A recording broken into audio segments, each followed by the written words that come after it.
chasseuse, un traître et un voleur. Je crois qu'on voit un peu là, parce que là c'est à l'envers pour moi. Mais vous, je pense que ce sera à l'endroit. D'accord, si je fais bien mon truc. Donc là on voit un château avec une fumée bleue qui entoure le château. L'auteur, il s'agit de Sally Green. Sally Green. S-A-L-L-Y-G-R-E-E-N. Sally Green.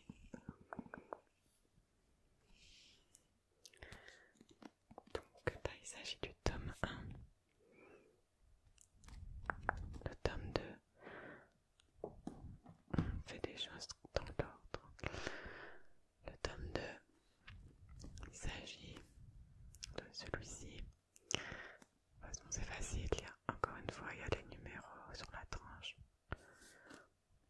Et celui-là, il s'intitule Le monde des démons. Le monde des démons. Les voleurs de fumée 2. Et le tome 3, The Last One, is À feu et à sang. Donc, les voleurs de fumée 3. Donc là, une fumée violette avec une couronne. Les couvertures, je les aime bien, je les trouve plutôt belles. Elles ne représentent pas tellement l'histoire, mais j'aime bien. Donc, on va essayer de faire plus court que la vidéo de la dernière fois où je raconte ma life. Mais du coup, je vais vous lire le résumé de cette trilogie. Après, je vais vous dire ce que j'en ai pensé, etc. Mais globalement, c'était bien. Alors, toujours peur de parler trop proche de ce micro là. C'est bon, ok. Parle toute seule. Alors, les résumés.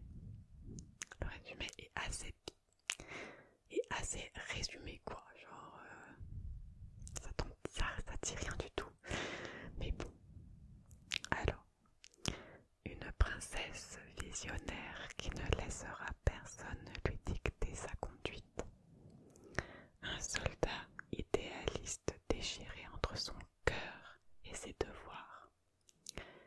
Une chasseuse intrépide traquant la plus dangereuse des proies.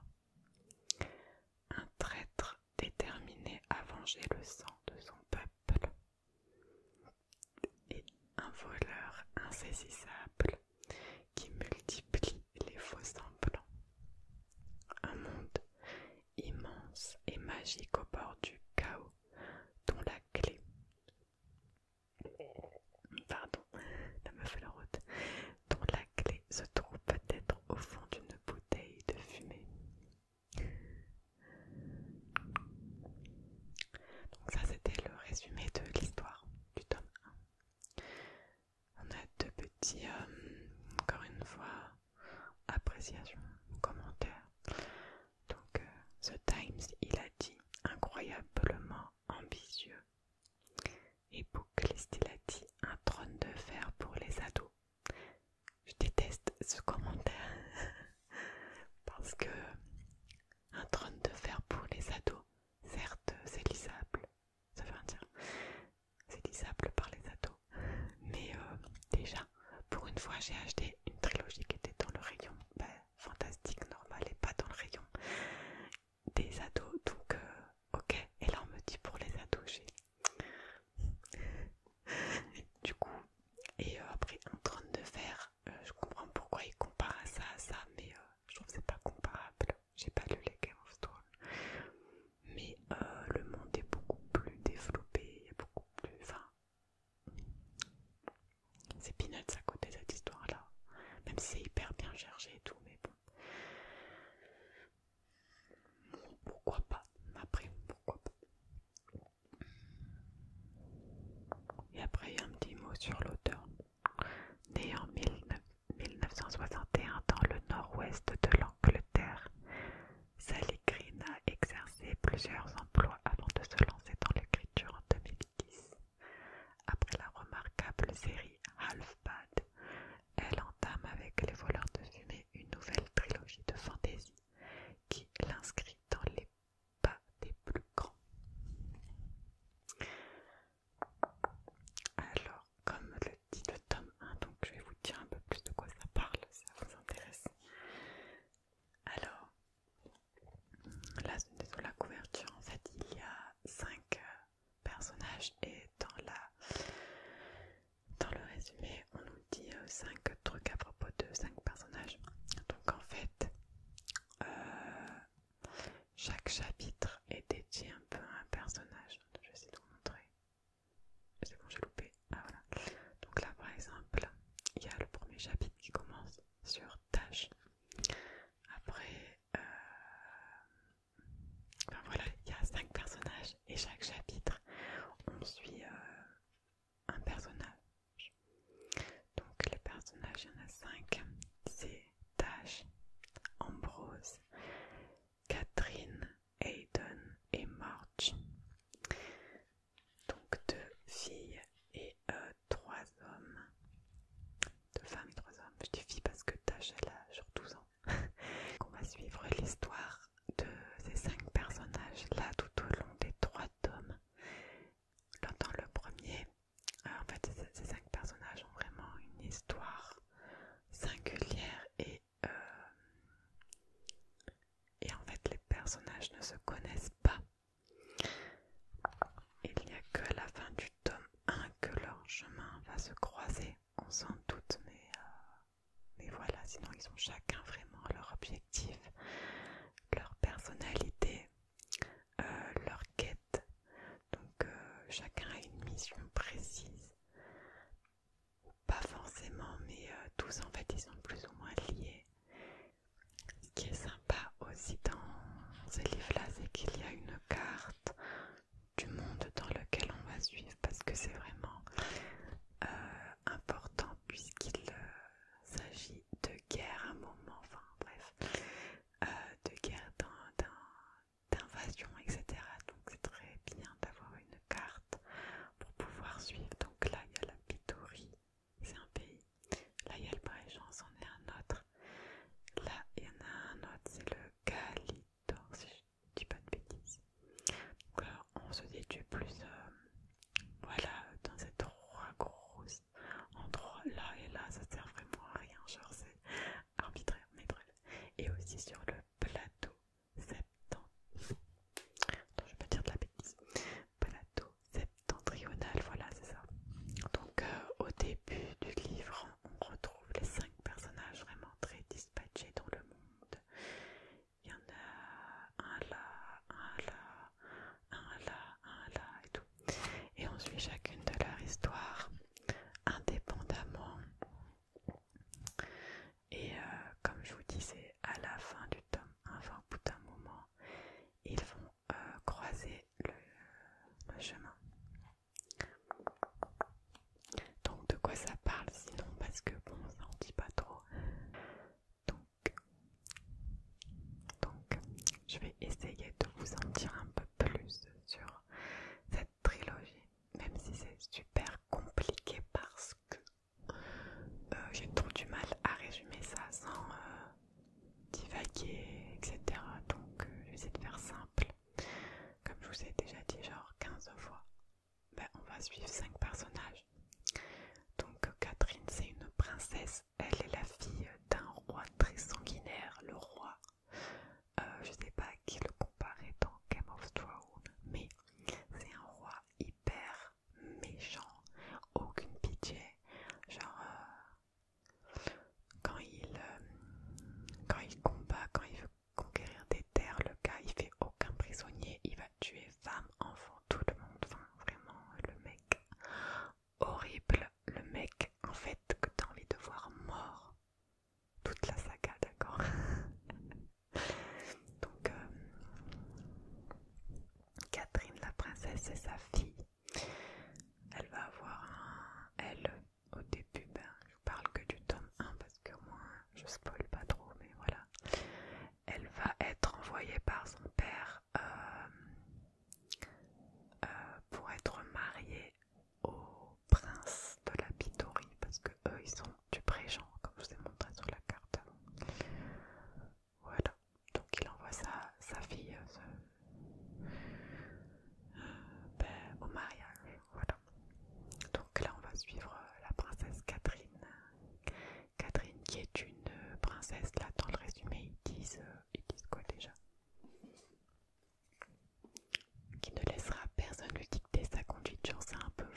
soldat. Un soldat qui s'appelle Ambrose. Et Ambrose, lui, il est un des gardes du corps de Catherine.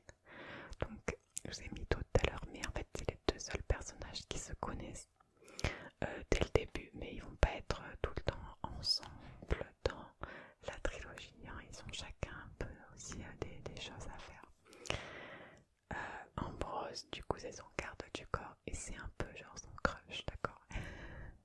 Et lui aussi, genre Catherine, c'est sa crush. Ok.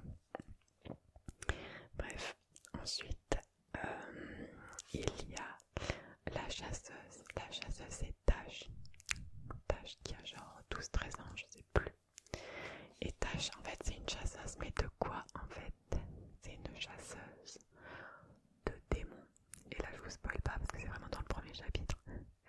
C'est une chasseuse de démons. Parce que, comme je vous ai montré sur la carte tout à l'heure, il y a le plateau septentrional. Et sur ce plateau, il y a des démons qui sont cachés dans des cavernes. Et elle, avec son poteau, enfin, c'est pas son daron, mais voilà, son père adoptif, elle chasse des démons. Pourquoi? Si vous voulez pas savoir, parce que vous voulez lire les livres, coupez la vidéo maintenant. Genre. Mais pourquoi? Parce qu'en fait,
c'est en fait le prince bâtard du prince de Pitori, donc encore le même prince. Et du coup, il va l'apprendre assez rapidement. Mais, et du coup, il va devoir être ramené en Pitori pour que son père le reconnaisse et qu'il puisse régner. Et pourquoi? Parce qu'en fait, le prince de Pitori, enfin, j'ai prince parce qu'en fait, ils disent même pas le roi dans le livre, mais sinon, c'est le roi, quoi. On va dire le roi pour pas perdre tout le monde, mais genre le roi de Pitori. En fait, sa femme et tous ses gosses légitimes, ils sont morts. Et du coup, il a besoin d'un héritier, mais il veut pas retrouver une meuf pour faire un enfant. Du coup, il sait qu'il est un bâtard et du coup, il veut le retrouver et le légitimer. Et donc ça, c'est Aidon. Mais Aidon, c'est aussi un voleur. Tout. Après, cette histoire, ça a l'air complexe, mais ça l'est pas du tout. C'est hyper bien construit. Les personnages, ils sont très attachants. Et il y a beaucoup de liens du coup entre les personnages. Du coup, déjà entre Catherine et Ambrose, vu qu'ils se connaissent. Et du coup, entre Aidon et Marge aussi. Et Tash, c'est un peu l'outsider, c'est la petite gamine et tout, mais elle est trop bien. Elle est intelligente, elle a une répartie de malade. C'est la petite chieuse quoi de l'histoire et c'est vraiment trop cool. Et donc vous en doutez bien, il se passe également un truc avec la fumée de démon parce que sinon on l'appellerait pas les voleurs de fumée. Donc pour aller plus loin dans l'histoire, en fait la fumée de démon, il y a plusieurs types de fumée de démon. Il y a la fumée rouge et la fumée violette. Et en fait la fumée violette, elle est rare.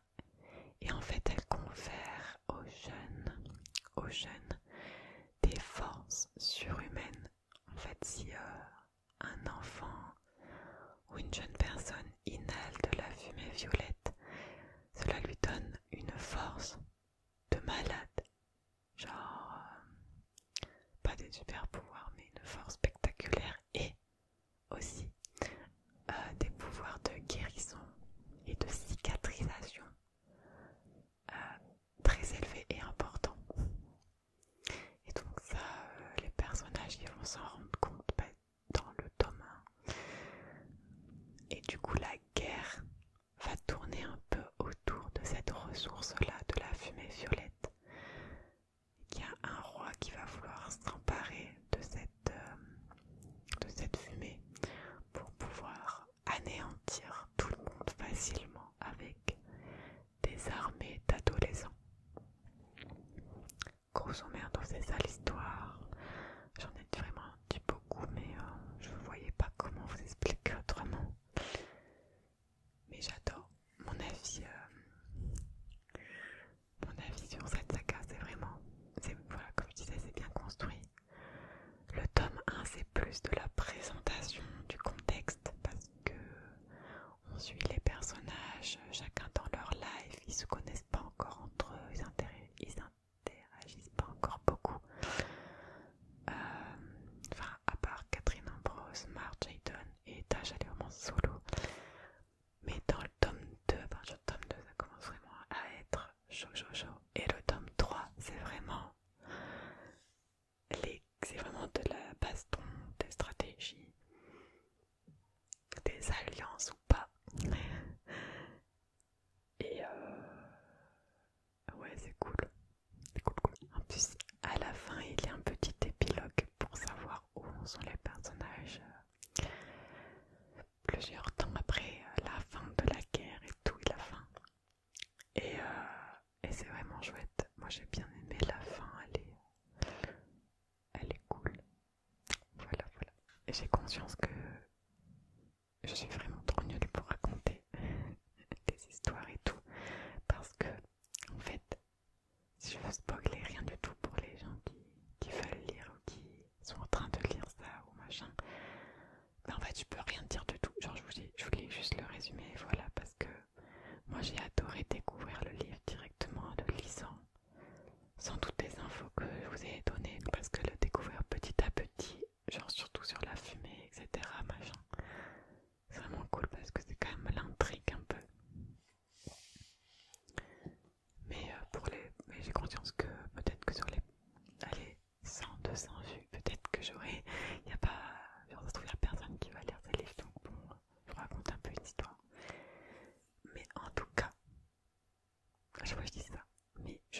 que ce soit